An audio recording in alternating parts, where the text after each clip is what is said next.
Good afternoon, everybody. I'm Jay Finkelstein, and I'm different than you are. I'm a full-time practicing lawyer. I'm a corporate partner, a transactional lawyer at DLA Piper. I also happen to be comfortable in the classroom. I am a member of 4 adjunct faculties. I've been teaching for the past 10 years. I teach a class called International Business Negotiations. My motivation for going into the classroom was that I was concerned that law students really got no introduction to what I do as a practitioner. The class I teach focuses on an introduction to transactional law, negotiation skills, and international practice. It uses experiential and collaborative pedagogy to achieve those goals. The class is profiled at Educating Tomorrow's Lawyers. Now, the key question of today: can law schools create practice-ready lawyers? Let's examine it. We have a divide. Our traditional law school curriculum, the doctrinal curriculum, in which every lawyer needs a foundation, is different from the skills needed for employment as a lawyer.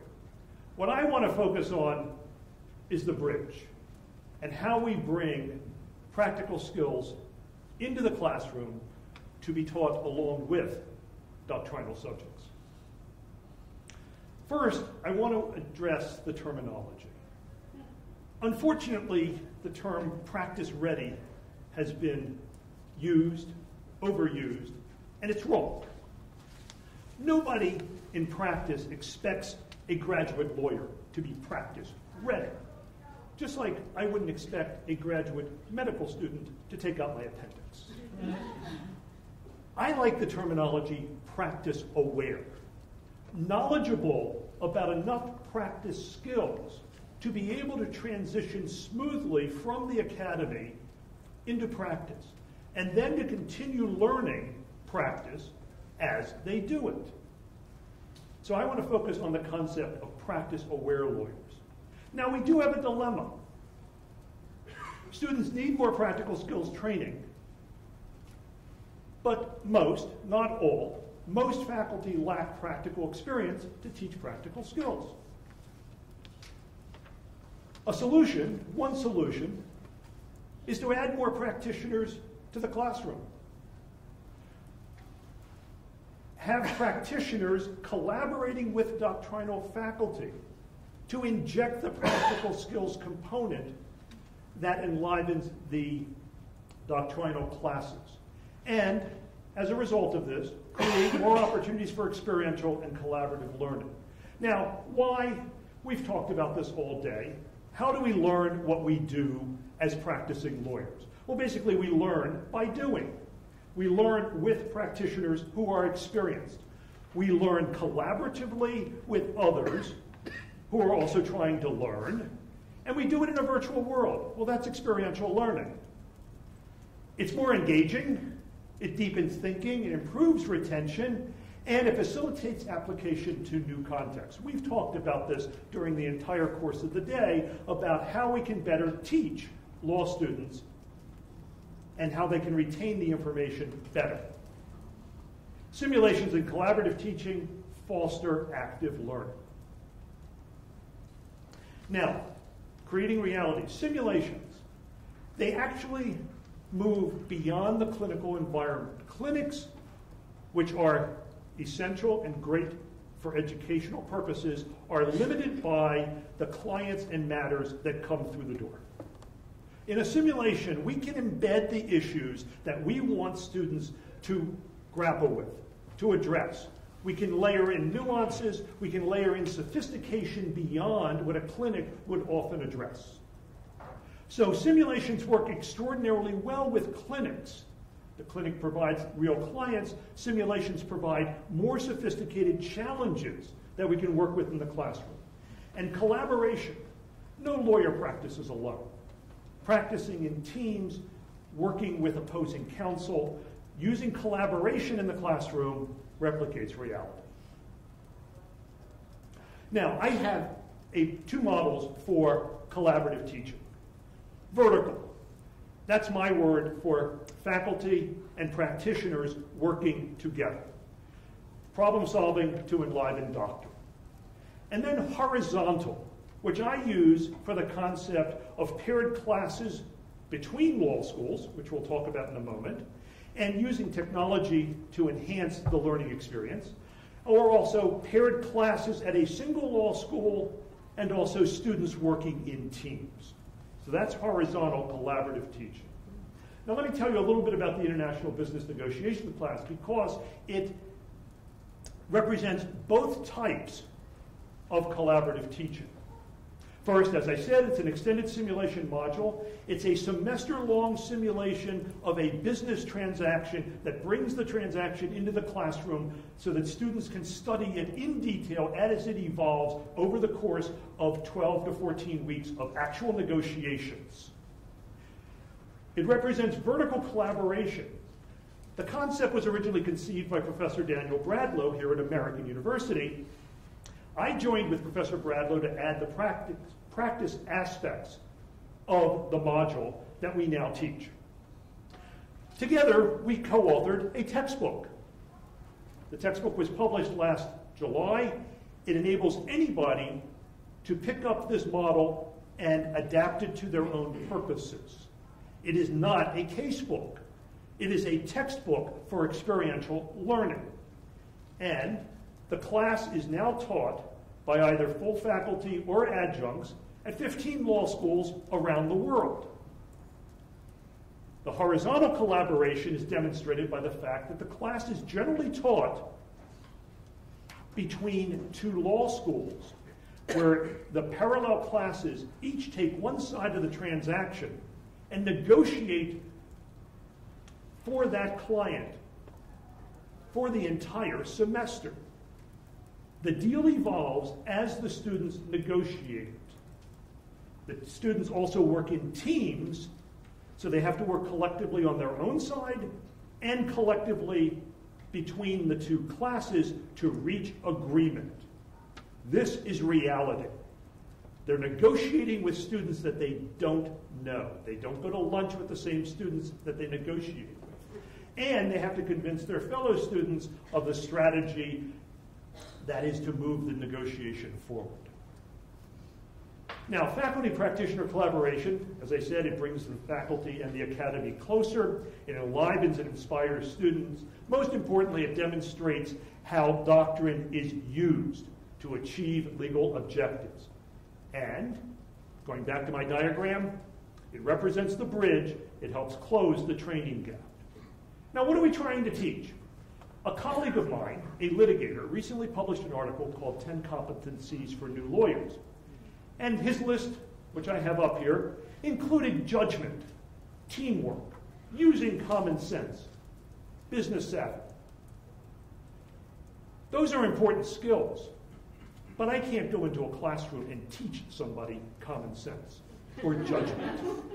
However, through experiential learning, those skills can be derived, acquired through the effort of going through the experience.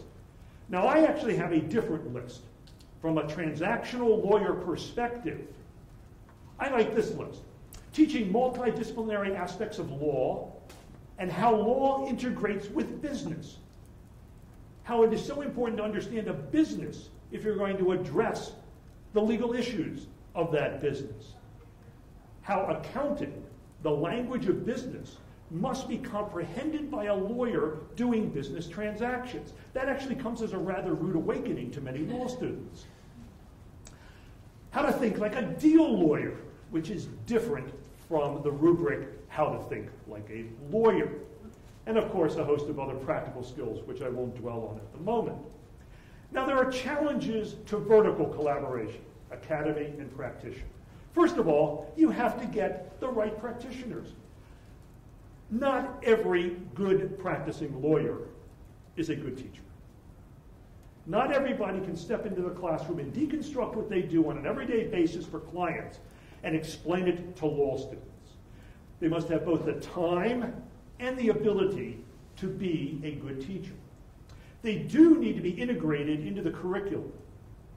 And to make this work effectively, we need to create materials that allow them to transition into the classroom. Provide them some training and pair them with experienced instructors. Now, one of the reasons that the textbook was drafted by Daniel Bradlow and myself was to be able to facilitate somebody picking up this pedagogy in the context that we've taught it in international business negotiations. Now, because it is written, almost anybody can pick that up and adopt it for their class. There are challenges to horizontal collaboration, and I'm focused here on collaboration between two law schools. First of all, you've got two curriculums you've got to deal with, and the class has to be offered in each curriculum. You've got two instructors who have to work together. You have to deal with semester and quarter schools. Not everybody's on the exact same schedule. You have time zone issues.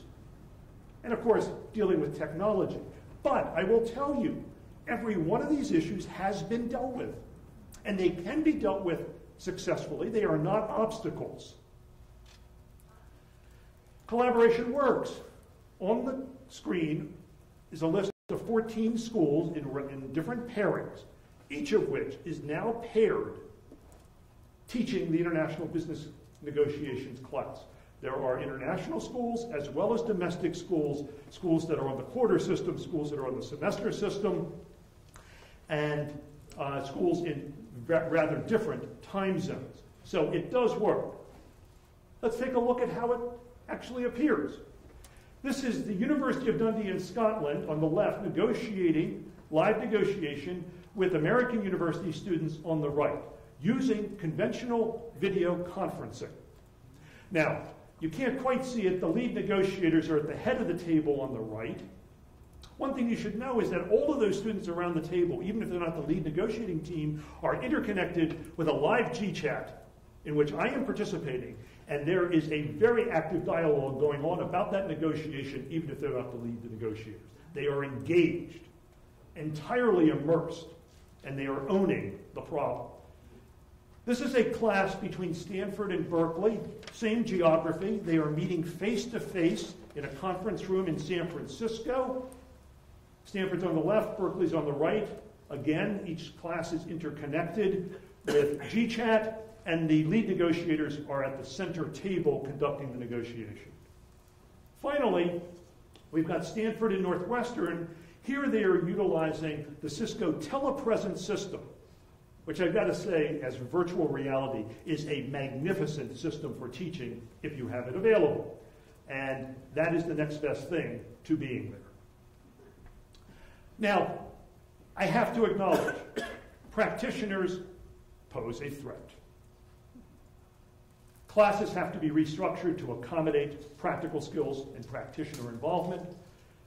Practitioners may highlight what faculty does not know. A practitioner may get higher ratings than a faculty member, and it does require more work. It requires more time. There is effort. But then again, innovation does require effort. Examples, if you want to explore what some of your colleagues are doing, Educating Tomorrow's Lawyers has a list of classes that adopt many of these approaches, and the website Law Meets also showcases the use of practitioners in teaching. Key lessons.